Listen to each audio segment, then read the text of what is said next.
تو یہ ایک معاملہ جناب آپ کے سامنے رکھنا تھا. اور اس کے بعد سہیل آفریدی صاحب جناب وہ اس وقت اسٹریٹ موومنٹ کر رہے ہیں کے پی اے کے اندر, اور کل رات کو وہ کہتے ہیں کہ جی جس دن اڈیالہ سے کال آئی تو میں لیڈ کروں گا اور پھر کسی کو چھپنے کی جگہ جو ہے وہ نہیں ملے گی اور ہم پتہ نہیں کیا کیا کر دیں گے, یہ ان کا دعویٰ ہے. اب یہ تو ظاہر ہے وقت پہ ہی پتہ لگے گا کتنے کو دعوے سچے ثابت ہوتے ہیں یا نہیں ہوتے. اور اس کے بعد اسپیشلی جو سوات کے اندر سہیل آفریدی صاحب کا قافلہ تھا وہ ایک میسو کراؤڈ تھا اور بڑا ہی چارج تھا. اور سوات جو ہے جناب مراد سعید صاحب کا علاقہ ہے, ٹھیک ہے جی, اور مراد سعید بڑے پاپولر ہیں وہاں پہ, اس میں کوئی ڈاؤٹ نہیں ہے. ٹھیک ہے آپ ان سے اختلاف کریں یا اتفاق کریں وہ آپ کی مرضی ہے, لیکن ہی از اے پاپولر گائے. تو سہیل آفریدی صاحب بھی ہیں اور انہوں نے جی سہیل آفریدی صاحب نے کہا جی کہ ایک پلان جو ہے وہ تیار کیا گیا ہے. جو پلان ہے جناب انہوں نے کہا جی کہ جو سمگلنگ اور دہشت گردی کا جو بیانیہ ہے انہوں نے کہا جی کہ وہ تو پٹ چکا ہے اور اس کے اوپر جو ہے اب آگے پلان مزید جو ہے جناب وہ بنایا گیا. تو جو پلان جناب علی بنایا گیا اس میں جو پہلی انہوں نے کہا ہے کہ پہلی چیز جو ہوگی وہ یہ ہے کہ گورنر راج لگا دیا جائے کے پی کے اندر, ٹھیک ہے جی. اور اگر وہ نہیں ہوتا تو پھر سہیل آفریدی صاحب کو جو ہے وہ نااہل کیا جائے اور وہاں پہ رجیم جو ہے وہ بدل دی جائے. یہ بھی انہوں نے کہا کہ بند کمروں کا پلان ہے. اور تیسرا کہا جی کہ یہ ایک خوفناک چیز انہوں نے بتائی, انہوں نے کہا جی کہ وہ میرے قتل کا پلان ہوگا, یعنی سہیل آفریدی صاحب کو ختم کر دیا جائے گا. اگر ظاہر ہے یہ ساری چیزیں جو ہے وہ نہیں ہو پاتی تو اللہ تعالیٰ جی حفاظت فرمانے والے ہیں اور اللہ نہ کرے ایسی کوئی سوچ جو ہے وہ پائی جا رہی ہو. اور یہ بڑی کنسرننگ چیز ہے جو سہیل آفریدی صاحب کہہ رہے ہیں. اور بہرحال ان کی جو اسٹریٹ موومنٹ ہے وہ جاری و ساری ہے, مزید جو اپڈیٹس آئیں گی وہ بھی آپ کو بتاتے جائیں گے. اور اس کے علاوہ جناب علی عادل راجہ اور شداد اکبر صاحب کے حوالے سے جناب جو ان کا کیس چل رہا ہے لنڈن میں, اس میں کچھ اپڈیٹس جو ہیں وہ آئی ہیں. پیچھے تو آپ کو یہ پتا ہے کہ جو اپڈیٹس آئی تھی اس کے تحت 3 لوگوں کو چارج تو کر دیا گیا تھا. اب مزید چیزیں جو ہیں وہ سامنے آنی شروع ہوئی ہیں اور عدالت میں باضابطہ طور پہ اب یہ معاملہ جا چکا ہے. تو میجسٹریٹ صاحب کی عدالت میں جب یہ کیس گیا ہے اور 3 لوگ ہیں جن کو چارج کیا ہوا ہے, کارل بلیک برڈ کو, کلارک میکلیری کو اور ڈونیٹو بریمر کو, ٹھیک ہے جی. یہ فی الحال جو ہیں جن کے اوپر چارج فریم ہو چکا ہے اور ان کا ٹرائل آگے جو ہے وہ چلنا ہے. تو یہ جو کہانی ہے جو عدالت سے فی الحال پتہ لگا ہے اور مرتضی علی شاہ صاحب اس کو رپورٹ کر رہے ہیں جو کہ لنڈن میں ہی ہوتے ہیں اور جیو نیوز کے کورسپونڈنٹ ہیں.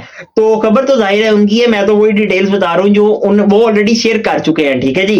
اور اس میں جی 9 لوگوں کے ارد گرد جناب علی یہ کہانی جو ہے وہ ساری گھومتی ہے. 3 لوگ تو چارج ہو چکے ہیں اور ایک سسپیکٹ 1 ہے, ٹھیک ہے جی. یہ بھی ایک بڑا پرائم سسپیکٹ ہے اور یہ جو ہے کافی چیزیں بتا رہا تھا. اور ایک آدمی ہے وہ ان نون ہے, اس کا پتہ کوئی نہیں ہے. اور سسپیکٹ 1 اور وہ جو ان نون بندہ ہے اس کے بیچ میں کچھ گفتگو جو ہے وہ ہوتی رہی ہے, اس کے بارے میں ابھی تک خاص پتہ نہیں ہے. ایک خاتون ہے جناب وہ بھی بیل کے اوپر ہے, ایک اور بندہ ہے وہ بھی بیل کے اوپر ہے اور 2 اور لوگ ہیں غالباً وہ بھی بیل کے اوپر ہیں.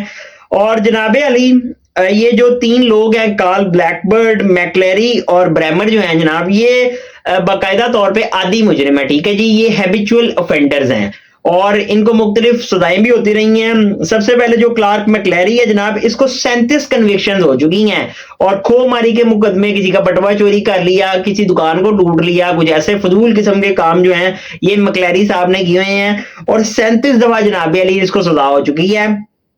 کارل بلیک برڈ صاحب جو ہیں جناب یہ 2004 سے 2022 کے عرصے میں جناب ان کو جو ڈزنز ہیں یعنی کئی سزائیں جو ہیں جناب ہو چکی ہوئی ہیں, درجنوں سزائیں جو ہیں جناب ان کو بھی ہو چکی ہیں. اور ڈونیٹو بریمر ہے, یہ ویسے تو ایک نوجوان ہے لیکن ماشاءاللہ سے ٹریک ریکارڈ چیک کرے 16 سال کا جب جناب یہ تھا تو 4 سے 5 سزائیں اس وقت بھی ہو گئی تھی, ٹھیک ہے جی. اور ایک واٹس ایپ گروپ جو ہے جناب بنا ہوا تھا یہ ان تینوں کا, اور جو سسپیکٹ 1 صاحب ہے جناب یہ ان کو بتاتے رہتے تھے کہ کیا کیا چیزیں جو ہے وہ کرنی ہیں اور کس طرح سے کرنی ہیں. اور وہ جو ان نون آدمی تھا اس کے ساتھ بھی رابطے میں تھے.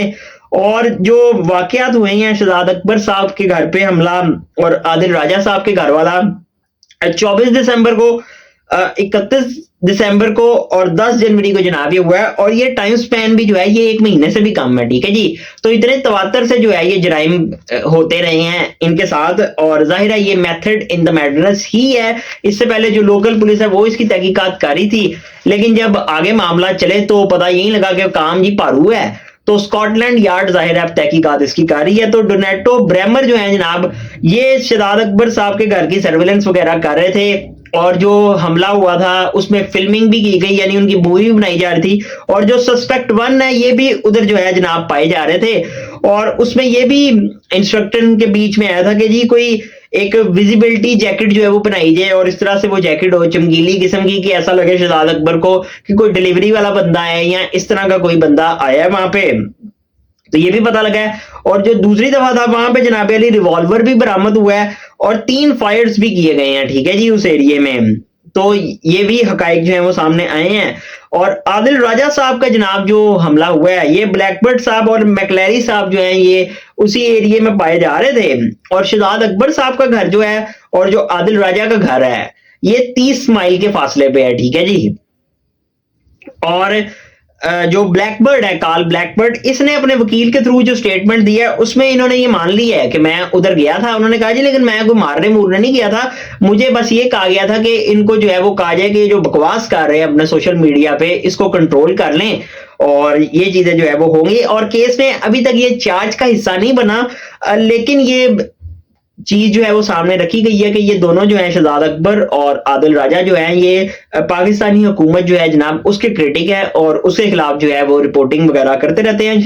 عادل راجہ جو ہے وہ تو عدالت سے ظاہر ہے ان کے خلاف بھی فیصلہ آ چکا ہوا ہے. اب وہ ٹھیک ہے, وہ ٹھیک کہہ رہے ہیں, غلط کہہ رہے ہیں, ویسے تو عدالت بھی کہہ چکی ہے کہ وہ جھوٹ ہی بول رہے تھے, تو ظاہر ہے ثابت تو نہیں کر سکے وہ. تو ان کا کہنا تھا کہ میں وارن کرنے گیا تو جی پی ایس کے ذریعے جناب یہ کنیکشنز جوڑے گئے ہیں اور اس سب کے اندر جو گاڑی وغیرہ بھی استعمال ہوئی ہیں وہ بھی چوری کی تھی اور ایسے ایسے کارنامے جو ہیں جناب ہوتے رہے ہیں. تو نظر یہی آتا ہے کہ یہ ہائر کر کے سارا معاملہ جو ہے وہ کیا گیا تھا. لیکن سب سے بڑا سوال یہ ہے یہ جو 3 عادی مجرم ہیں ان کا کیا تعلق ہے شہزاد اکبر سے یا عادل راجہ سے, اور نہ وہ ان کے خلاف کچھ کہہ رہے ہیں. اب بظاہر تو کسی کے اوپر باضابطہ طور پہ الزام تو نہیں عائد ہوا ہے, لیکن کچھ حقائق جو ہیں وہ یہ سامنے آئے ہیں جو میں نے بھی آپ کے سامنے رکھ دی ہیں, اور میں نے تو خیر وہ صرف پڑھ کے سنایا ہے جو کہ مرتضی علی شاہ صاحب پہلے رپورٹ کر چکے ہیں. تو یہ جی اب تک کی اپڈیٹس ہیں. چینل کو لائک شیئر سبسکرائب کریں, فیڈ بیک ضرور دیجیے گا. اللہ حافظ.